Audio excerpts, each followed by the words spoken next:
HSC 24 ব্যাচের সবাই, তোমাদের জন্য আমার মনে হয়েছে আজকের এই ভিডিওটা বা এই গাইডলাইন সেশনটা খুবই ইম্পর্টেন্ট। তো আমি শুধুমাত্র তোমাদেরকে গাইডলাইন মানে কি বলা যায় মোটিভেট করা বা এগুলো বলার চেষ্টা করব না, আমি কিছু তোমাদের ডেটা দেখাতে চেষ্টা করব। এর ভিত্তিতে আমাদের পরবর্তী ডিসিশনটা, অর্থাৎ আমরা কোন স্ট্র্যাটেজি ফলো করব আমাদের পরবর্তী প্রস্তুতির জন্য, এটা আমরা যাতে নির্ধারণ করতে পারি বা সহজে নির্ধারণ করতে পারি। তো আমাদের যা ডিসিশন আসছে এই ডিসিশনটা নিয়ে তোমাদের অনেকের কিন্তু যে পরীক্ষা না হওয়ার যে সিদ্ধান্তটা আসছে, তো এটার উপর ভিত্তি করে কিন্তু তোমাদের অনেকের মিশ্র প্রতিক্রিয়া আছে। তো কেউ মনে করছো কার জন্য ভালো হয়েছে, কেউ মনে করছো কার জন্য খারাপ হয়েছে। তো আমি আসলে ক্ষুদ্র মানুষ, আমি এখানে ভালো খারাপ এইগুলার মধ্যে যাব না। এর কারণ আমি যেটা দেখেছি, যে ডিসিশন আসুক ওইটার উপর ভিত্তি করে যদি আমরা পরবর্তী স্ট্র্যাটেজিটা সাজাতে পারি, ওইটাই আমাদের জন্য মঙ্গল। মানে আমরা যদি যা ডিসিশন আসছে এটা নিয়ে হা হুতাশ করে কিন্তু আমাদের কোনো লাভ নেই। আমরা এটার উপর ভিত্তি করে আমাদের পরবর্তী স্টেপটা নিতে হবে, এবং যে যত শান্ত থেকে সঠিকভাবে ডিসিশনটা নিবে তার জন্য দেখবা পরবর্তী যে জার্নিটা আছে, পরবর্তী আমাদের যে টার্গেট আছে টার্গেটে পৌঁছানো ইজি হবে। তো আমি একটু চলে যাই আজকের ভিডিওর আমাদের মূল যে পার্টটা আছে, এটা হচ্ছে আমরা ইঞ্জিনিয়ারিং, মেডিকেল এবং ভার্সিটির যে টোটাল বিভিন্ন বিশ্ববিদ্যালয় আছে এবং আসন সংখ্যা আছে এগুলার একটা ওভারভিউ দিব, এবং দেখাবো আসলে কোন জায়গায় পরীক্ষার প্রস্তুতি নিলে আমাদের সম্ভাবনাটা বেড়ে যাবে। কারণ এই সময়টা আমাদের মূলত হচ্ছে আমাদের মাথায় ঘুরবে আমরা পরবর্তী স্টেপটা কি হবে, পরবর্তী আমি কোন দিকে গেলে আমার জন্য সুবিধা হবে, আমার সম্ভাবনাটা বাড়বে। তো আমি কি একটু চলে যাই, আমি ফার্স্টে শুরু করছি আমাদের সেশনের ফার্স্টে যেটা শুরু করছি এটা হচ্ছে ইঞ্জিনিয়ারিং দিয়ে। তুমি যদি ইঞ্জিনিয়ারিং এর দিকে একটু দেখো, ফার্স্টে আমাদের বুয়েটের নামটা আসে। তো বুয়েটের ক্ষেত্রে এটা মূলত হচ্ছে 2023 বিজ্ঞপ্তি অনুসারে, এমন না যে এটাই হবে। তো এখানে তুমি একটু দেখো, এখানের মধ্যে হচ্ছে আমাদের ফিজিক্স, কেমিস্ট্রি, ম্যাথ এগুলোতে জিপিএ 5 থাকতে হবে। এইচএসসি তে গত বছর কন্ডিশন ছিল, তো এবারও হয়তো এরকম থাকবে। এরকম থেকে এরপরে হচ্ছে আরো ক্রাইটেরিয়া হয়তো আসতে পারে, এবং এসএসসি তে ছিল ন্যূনতম জিপিএ 4। তো গত বছর আমাদের কিছু স্টুডেন্ট ছিল যেমন আদিব বিন ইকবাল, এরপর আরো কয়েকজন ছিল যাদের এসএসসি তে কিন্তু জিপিএ 5 ছিল না, বাট এইচএসসি তে যারা হচ্ছে পুরোপুরি চেঞ্জড, মানে এইচএসসি তে যারা হচ্ছে শুধু রেজাল্ট ভালো করেছে তা না, রেজাল্ট ভালো করার এইচএসসি রেজাল্ট ভালো করার সাথে সাথে যারা বুয়েট পর্যন্ত ক্র্যাক করতে পারছে, অনেকে বুয়েট না পারলেও সিকে ডুয়েট ক্র্যাক করতে পারছে, এর মানে ঘুরে দাঁড়াইছে, দারুণভাবে কিন্তু ঘুরে দাঁড়াইছিল। তো এবার পরীক্ষা না হওয়ার সিদ্ধান্তটা তোমাদের জন্য এই ক্ষেত্রে একটু ক্ষতিকর হবে। যারা হচ্ছে এসএসসিটা খারাপ হওয়ার পর অসাধারণভাবে কি বলা যায় তোমার কামব্যাক করছিল, তাদের জন্য সম্ভাবনাটা অবশ্যই একটু কমবে। তোমাদের এমন না যে তোমরা শেষ হয়ে গেছে তা না, তোমরা হচ্ছে যারা ঘুরে দাঁড়াইছো এরকম মোটামুটি মনে রাখো হচ্ছে তোমরা অন্য কোনো জায়গায় গিয়েও ভালো করবা, কিন্তু এটা ট্রু হয়তো কোনো জায়গায় সম্ভাবনাটা কমে যেতে পারে একটু। তুমি যদি কোনো একটা পরীক্ষায় পার্টিসিপেট করতে না পারো, ওই ক্ষেত্রে সম্ভাবনাটা অবশ্যই কমছে। তো এটা নিয়েই কিন্তু আমাদের প্রস্তুতিটা নিতে হবে। বাট আমার সম্ভাবনা তো শেষ নেই, আমার তো আরো অনেকগুলো সুযোগ আছে, ওই সুযোগগুলোকে আমার কাজে লাগাতে হবে। আমি একবারে বলিনি তুমি বুয়েট পরীক্ষা এখনো দিতে পারবে না, এটাও আমি বলিনি। বিষয় বুঝতে পারছো? কারণ কি সিদ্ধান্ত আসছে এটা বলতে পারি না আমরা। তো বুয়েটে তোমরা জানো দুই রকমের পরীক্ষা হয়।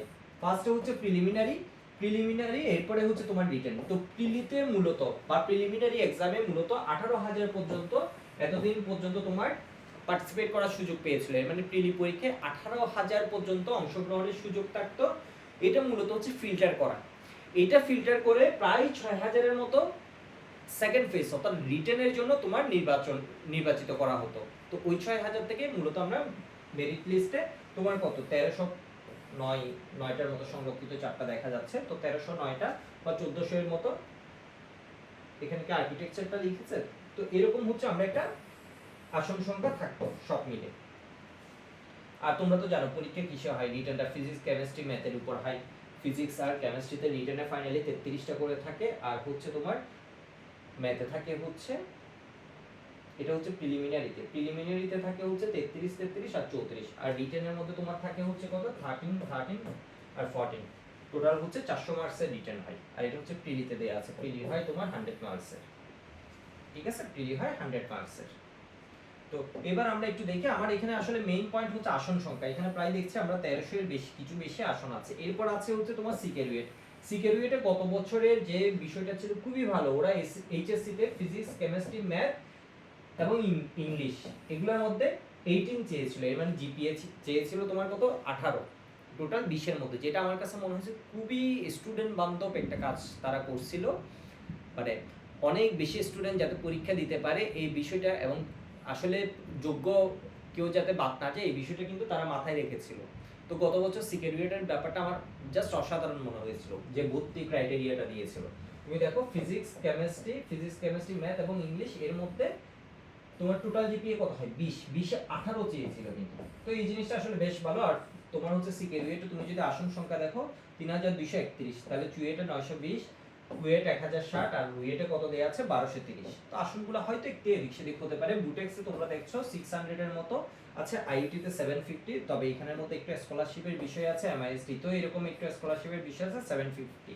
এর বাইরেও কিন্তু আমাদের বিজ্ঞান প্রযুক্তিগুলো আছে, বিজ্ঞান প্রযুক্তি আছে, সাথে হচ্ছে ইঞ্জিনিয়ারিং প্রিপারেশন, এমন একটা প্রিপারেশন এখানে যদি তুমি 10%-এর মতো এফোর্ট বাড়াও, ইঞ্জিনিয়ারিং যে রেগুলার প্রিপারেশন আছে এটার সাথে যদি তুমি 10%-এর মতো এফোর্ট বাড়াও, তোমার কিন্তু ভার্সিটির একটা বড় পার্ট, পুরো ভার্সিটি যে একটা বিশাল আসন সংখ্যা আছে এইটা কিন্তু তোমার কভার হয়ে যাবে। তবে আমি আগে বলে রাখি, তুমি এই সবগুলো যদি যোগ করো, বুয়েট সিকিউরিটি সবকিছু আপাতত যদি যোগ করো, এটা 6636 এরকম একটা নাম্বার আসবে। ঠিক আছে, 6600 প্লাস এরকম একটা নাম্বার আসবে, যেটা হচ্ছে তুমি ডিরেক্টলি ইঞ্জিনিয়ারিং প্রস্তুতির সাহায্যে কভার করতে পারবা। তুমি ইঞ্জিনিয়ারিং কোচিং করলা, ইঞ্জিনিয়ারিং এর সাহায্যে তুমি একদম ডিরেক্টলি 6000 বলে ভুল হবে, 7000-এর 6500 বললেও ভুল হবে, প্রায় 7000-এর বেশি সংখ্যক সিটের জন্য বা আসনের জন্য তুমি প্রস্তুতি নিতে পারবা। সংখ্যাটা কিন্তু খুব একটা ছোট না, ভালোই। এখানে একটা বড় সড়ো লেভেলের তোমার কি আছে, মানে একটা ট্রিক্স আছে, আমি তোমাকে একটু বলি। আমি আগে ভার্সিটিতে যাই। ভার্সিটিতে, ঢাকা ভার্সিটিতে আমরা দেখছি 1851টা আসন সংখ্যা হচ্ছে 1851। তো এখানে আসলে যোগ্যতাও, তুমি যে পরীক্ষা দেওয়ার যোগ্যতা, ওইটা খুব একটা এমন না যে টাফ কিছু, মোটামুটি সহজই করা আছে। তো এরপর জেএসটিতে আমরা দেখছি 11869। লেখাটা একটু অস্পষ্ট হলেও তোমরা হয়তো ক্যামেরায় একটু অস্পষ্ট দেখতে পারো, আমি কিন্তু বারবার বলে দিচ্ছি। সিইউতে দেখছো 1215। তো এরকম হচ্ছে আসলে জাহাঙ্গীরনগরে আছে 756, এরপরে আছে 1517। কয়েকটা ভার্সিটি আমার এখানে বাদও গেছে, আমি সবগুলো আনিও নাই। এখানে হচ্ছে কত 3718। সবকিছু মিলিয়ে ভার্সিটিতে তুমি দেখবা হচ্ছে প্রায় 20,000 এর বেশি। তুমি যদি সবগুলো যোগ করো তাহলে দেখবা হচ্ছে প্রায় 20,000 এর বেশি তোমার আসন সংখ্যা। বিশাল একটা সুযোগ। এবং তোমাকে আমি যদি এখানে বলে রাখি, ইঞ্জিনিয়ারিং প্রিপারেশনটা কেন আমি সুপিরিয়র দাবি করি, সবার জন্য ইঞ্জিনিয়ারিং প্রিপারেশন উপযোগী না, বাট ইঞ্জিনিয়ারিং প্রিপারেশনটা আমার কাছে বেটার কেন মনে হয়, এর কারণ হচ্ছে ইঞ্জিনিয়ারিং প্রিপারেশন নিলে ভার্সিটি কভার হবে এটা আমি বলবো না। ইঞ্জিনিয়ারিং প্রিপারেশন তুমি যদি নাও ভার্সিটি কভার হবে আমি এটা বলবো না। তবে ইঞ্জিনিয়ারিং প্রিপারেশনের সাথে যদি 10% এক্সট্রা এফোর্ট দাও, জাস্ট 10%, তুমি কোনো একটা চ্যাপ্টার ইঞ্জিনিয়ারিং এর জন্য প্রস্তুতি নিয়েছো, এটার সাথে যদি ওই চ্যাপ্টারে ভার্সিটিতে কি রকম প্রশ্ন আসতে পারে এটার এমসিকিউ সলভ করো, এবং ভার্সিটির জন্য যদি ভার্সিটি স্ট্যান্ডার্ড একটা পরীক্ষা অনলাইন বা অফলাইনে দাও, ওই ক্ষেত্রে দেখবা তোমার জাস্ট ইঞ্জিনিয়ারিং প্রিপারেশনের সাথে 10% এক্সট্রা এফোর্টের জন্য তোমার আগে ইঞ্জিনিয়ারিং এ আসন সংখ্যা ছিল কত 6500 থেকে 7000, বা 6500 বলে কম হবে, কারণ আরো আছে বেশ কিছু যেগুলো হচ্ছে ডিরেক্টলি আমরা কি ইঞ্জিনিয়ারিং প্রস্তুতির সাহায্যে এগুলো কভার করতে পারি। তো 7000 প্লাস 20000 তোমার চান্স হয়ে যাবে হচ্ছে 27000। তুমি ভার্সিটি দিলে তুমি পড়বে হচ্ছে 20000 আসনের জন্য, তাই না? আর ইঞ্জিনিয়ারিং সহ যারা পড়ছে ওদের কিন্তু সম্ভাবনাটা বেড়ে যাচ্ছে, এর কারণ ওরা টোটাল ফাইট করবে কত আসনের জন্য 27000-এর জন্য। তো এখন বলতে পারো, অনেকে বলবে আরে 20000 আর 27000 খুব বেশি কি তফাৎ আছে? তফাৎ আছে। কোন জায়গায়? এখানে একটা ইম্পর্টেন্ট পয়েন্ট কিন্তু সবাই মিস করে ফেলো। এই 20000-এর মধ্যে তুমি বাংলাদেশে শান্তিতে থাকবা, একটা মানসিকভাবে স্বস্তিতে থাকবে, এরকম আসন সংখ্যা আছে 12000-এর মতো। এই 20000 তো আসন সংখ্যা আছে, 20000-এ কি তুমি যে কোনো একটা আসন পেয়ে গেলে হ্যাঁ বলবা যে ঠিক আছে চিল রিল্যাক্স 4 বছর পরে এই করে ফেলবো ওই করে ফেলবো, বাংলাদেশের প্রেক্ষিতে এটা কিন্তু বলার সুযোগ থাকে না। এটা আমাদের দুর্ভাগ্য যে এটা বলার সুযোগ থাকে না। তো আমি একদম তোমাদের ফ্যাক্টটা বলার চেষ্টা করছি। তো এখানে আসলে এরকম আসন সংখ্যা আছে 12000-এর মতো, যেগুলোতে তুমি যদি পড়ো তাহলে তোমার মনে হবে যে ঠিক আছে আমি কেমিস্ট্রি নিয়ে পড়ছি, আমি ম্যাথ নিয়ে পড়ছি, আমি জুওলজি নিয়ে পড়ছি, আমি ধরো অ্যাপ্লাইড কেমিস্ট্রি নিয়ে অ্যাপ্লাইড ফিজিক্স, আমার একটা কনফিডেন্স থাকবে যে 4 বছর পরে গিয়ে অ্যাটলিস্ট আমি আমার ফ্যামিলির, আমরা তো প্রাথমিক চিন্তা তো আসলে আমাদের ফ্যামিলির কি করা, তোমার যে দায়ভারগুলো বহন করা, আমাদের ফ্যামিলিকে রান করা, সাপোর্ট করা, এই জিনিসগুলো তো থাকে প্রথম ধাপ। এর পরের ধাপে আমার চিন্তা থাকে আমি একটা ফ্ল্যাট করব, আমি একটা তোমার কি বাড়ি করব, জমি কিনবো, আমি একটা গাড়ি কিনবো, এটা তো পরের স্টেপ। তো ফার্স্ট স্টেপ হচ্ছে আমি আমার ফ্যামিলিকে সাপোর্ট দিতে পারছি কিনা, বিষয় বুঝতে পারছো? তো এগুলো যদি চিন্তা করি, আমার 12,000-এর মতো আসন আছে যেগুলোতে আমি 4 বছর বা 5 বছর সামনের, কারণ তোমার সেশন বিভিন্ন কিছু থাকতে পারে, 6 বছরও হয়ে যেতে পারে। তো এই ক্ষেত্রে হচ্ছে 4 বছর 5 বছর আমরা হচ্ছে নরমালি ধরে নিই, 5 বছর ধরাটাই হচ্ছে স্ট্যান্ডার্ড হবে। 5 বছর পর আমি মোটামুটি এই 5 বছর নিশ্চিত থাকবো যে না, আমি যেটা করতেছি এটা দিয়ে আমি কিছু একটা খুব ভালোই করতে পারবো, বা আমার স্কোপটা আছে, ইভেন আমি বাইরেও চলে যেতে পারবো, মোটামুটি ভালোই সুযোগ আছে।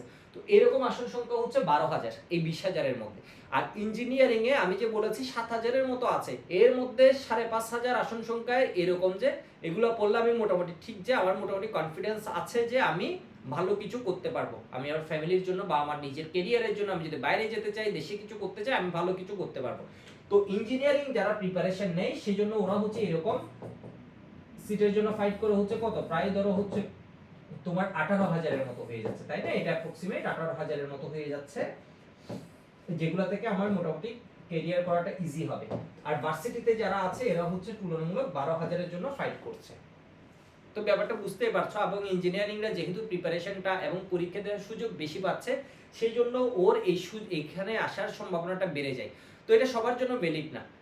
ইঞ্জিনিয়ারিং অনেক স্টুডেন্টের জন্য কি হয়ে যাবে, ওভারডোজ হয়ে যাবে। ও এখানে গিয়ে যতটুকু ভালো করার কথা, ওই ক্ষেত্রে আবার দেখা যাবে হচ্ছে তোমার ওইটুকু ভালো না করে এককভাবে ভার্সিটি কোর্স নিলে যে পরিমাণ ভালো করতো, ওইটা হচ্ছে ইঞ্জিনিয়ারিংও নেয়, দেখা যাচ্ছে ও আলটিমেটলি কি হয়েছে, ও কনফিউজড হয়ে গেছে, ওর লক্ষ্যটা ঠিক থাকতে পারে না, ওর লক্ষ্যে ঠিক থাকতে পারে নাই, ওর জন্য এটা কি হয়ে গেছে, টাফ হয়ে গেছে। তো আমি ভিডিওর শেষে বলবো আসলে আমাদের জন্য ইঞ্জিনিয়ারিং করা ভালো হবে নাকি ভার্সিটি করা ভালো হবে, নাকি আমি মেডিকেল কোচিংই করব, বিষয় বুঝতে পারছো?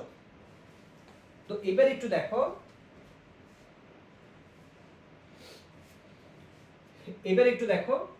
মেডিকেল এবং আমি হচ্ছে ডেন্টালের মধ্যে আসি। মেডিকেল এবং ডেন্টালের দিকে তুমি যদি দেখো, একদম আসন সংখ্যা কম বলা যাবে না। এখানে আসন সংখ্যা হচ্ছে 6,000-এর মতো। এখানে আসন সংখ্যা হচ্ছে কত টোটাল, আমি যদি সবকিছু চিন্তা করি, আর্ম ফোর্স, মেডিকেল, ডেন্টাল সবকিছু প্রায় হচ্ছে 6,000-এর মতো আমি পাচ্ছি আসন সংখ্যা। তবে শুধুমাত্র মেডিকেল যারা প্রিপারেশন নেই ওদের জন্য যে বিষয়টা ঝামেলার হয়, এটা হচ্ছে ভার্সিটি গিয়েও ভালো করাটা একটু কষ্ট হয়ে যায়। কখন? যদি ও এক্সট্রা এফোর্ট না দেয়। ইঞ্জিনিয়ারিং এ যারা স্টুডেন্ট আছো, তোমরা যদি 10% এক্সট্রা এফোর্ট দাও, তুমি ভার্সিটিতে ভালো করতে পারবা। ঠিক সেম মেডিকেলের যারা স্টুডেন্ট আছো, তোমরা 10% দিলে হবে না, তোমাদের এফোর্টের পরিমাণটা আরেকটু বাড়াতে হবে। এবং তোমরা দুইটা সাবজেক্টকে মেডিকেল কোচিং এর সাথে সাথে করতে থাকবা। একটা হচ্ছে ম্যাথ আর একটা হচ্ছে ফিজিক্স, অর্থাৎ একটা হচ্ছে ম্যাথ করবা আর একটা হচ্ছে ফিজিক্স করবা। এটা হতে পারে আমরা যারা মিডিয়াম ক্যাটাগরির স্টুডেন্ট আছি, বা যারা হচ্ছে মিডিয়াম বা একটু খারাপ, মানে আমাদের কনফিডেন্স থেকে তো আমরা তো নিজেদের জাজ করতে পারি, তাই না? তো আমরা, আমাদের মনে হয় মেডিকেলের পাশাপাশি ভার্সিটির সব সাবজেক্ট পড়ার দরকার নাই। মেডিকেল যে বায়োলজি পড়ে ও বায়োলজির বস, মেডিকেলে যে কেমিস্ট্রি পড়ে ওর জন্য ভার্সিটির কেমিস্ট্রি কভার করা 5 দিনের বেশি দরকার নেই। বিষয়বস্তু 5 দিনের বেশি সময় লাগবে না, খুব বেশি সময় লাগবে তা না। জৈব রসায়ন মেডিকেলে যা পড়ছো ওটা দিয়ে যদি ভালো হয়ে পড়ো, ভার্সিটি মোটামুটি কভার হয়ে যাবে। এরপর হচ্ছে মূলের পর্যাবৃত্ত মেডিকেল যা পড়ছো এটা দিয়ে মোটামুটি ভার্সিটি কভার হয়ে যাবে। কর্মমুখী মেডিকেল যা পড়ছো এটা দিয়ে ভার্সিটি কভার হয়ে যাবে।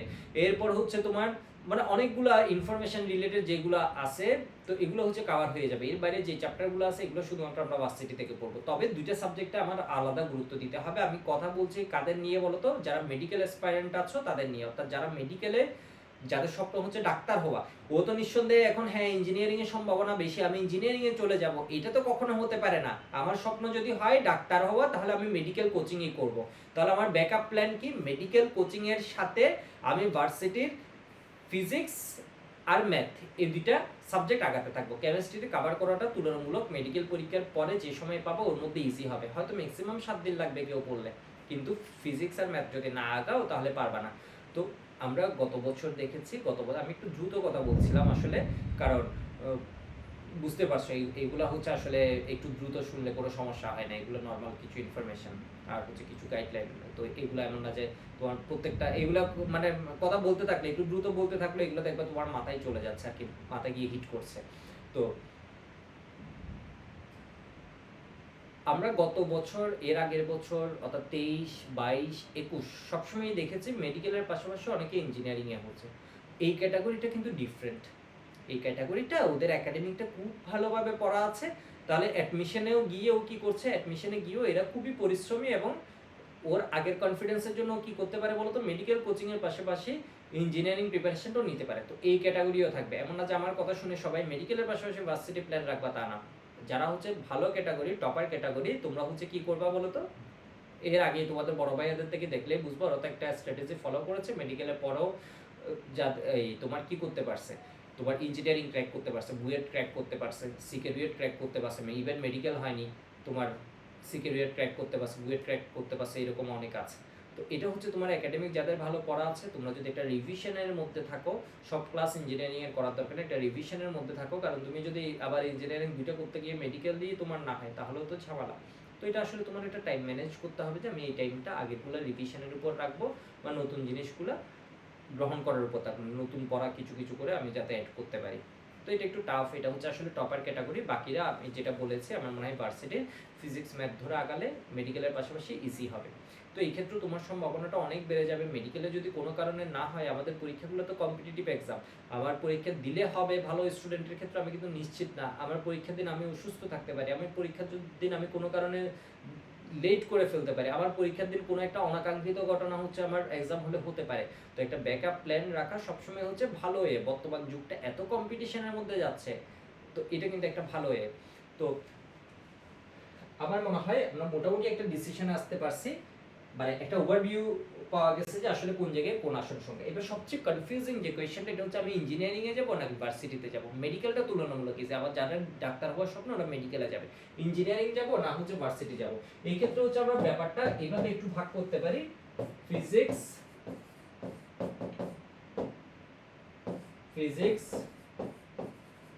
কেমিস্ট্রি, ঠিক আছে, এরপরে কি ম্যাথ। এইগুলাতে তুমি যদি যে কোনো অবস্থায়, এই তিনটা সাবজেক্টে তুমি যদি যে কোনো অবস্থায় কনফিডেন্ট থাকো যে তুমি এ প্লাস পাবা, পরীক্ষা হোক না হোক এগুলো নিয়ে আমার কিছু যায় আসে না। এগুলোতে আমার কনফিডেন্স হচ্ছে 100তে 100 পাবো এটা না, এগুলোতে আমি কনফিডেন্ট যে আমি 100তে 80 পাবো। যে কেউ পরীক্ষা নিক, এসিএস পরীক্ষা নিক, যে কোনো কেউ পরীক্ষা নিক, বোর্ড পরীক্ষা নিক, যে কোনো কোচিং পরীক্ষা নিক, যে কেউ জিজ্ঞেস করুক, আমি 100তে 80 পাবো, এইটুকু আমার কনফিডেন্স আছে। কোন তিনটা সাবজেক্ট, ফিজিক্স, কেমিস্ট্রি, ম্যাথ, তাহলে মাস্ট তুমি ইঞ্জিনিয়ারিং এর জন্য যাবা। এইখানে যদি তুমি না যাও তাহলে তুমি হচ্ছে তোমার একটা বড় সম্ভাবনাকে মিস করে ফেলছো। বুঝতে পারছো? এইটুকু যদি কনফিডেন্স, একদম তোমাকে এখানে রিয়েল চেক করতে হবে। তুমি যদি নিজেকে ওভার এস্টিমেট করো যে না আমি এ প্লাস পাবো, অথচ তুমি এ প্লাস পাওয়ার যোগ্য না, এরকম কিন্তু অনেক স্টুডেন্ট দেখা যায়। তো এই ক্ষেত্রে আমার মনে হয় তোমার জাজমেন্টটা একদম একুরেট হতে হবে, যে কারণ এটা তো তোমার নিজের ভালোর জন্য, তাই না? আমি কারণ আমি কি প্রস্তুতি নিব এটার উপর তো আমার পরবর্তী ওইটা তো রেজাল্ট সবাই দেখবে, তো এটা তো আসলে আমাদের নিজেদের জন্য। আমার কি এমন কোনো কথা যে আমার সব স্টুডেন্টকে কি একদম কনফিডেন্ট হতে হবে যে আমি এগুলো এ প্লাস পাবো না, এটা দিয়ে আসলে কোনো কিছু নির্ধারণ করে, এটা আসলে সামনের ভর্তি পরীক্ষা নিয়ে কথা বলছি তাই। তো আমাদের স্ট্র্যাটেজিটা সাজাতে গেলে নিজেকে হচ্ছে ওভার এস্টিমেটও করা যাবে না, আবার নিজেকে আন্ডার এস্টিমেটও করা যাবে না, মানে আমি নিজে কম পারি এটাও বলা যাবে না। বিষয়বস্তু যতটুকু পারি আমরা এক্সাক্ট ইভ্যালুয়েট করার চেষ্টা করব।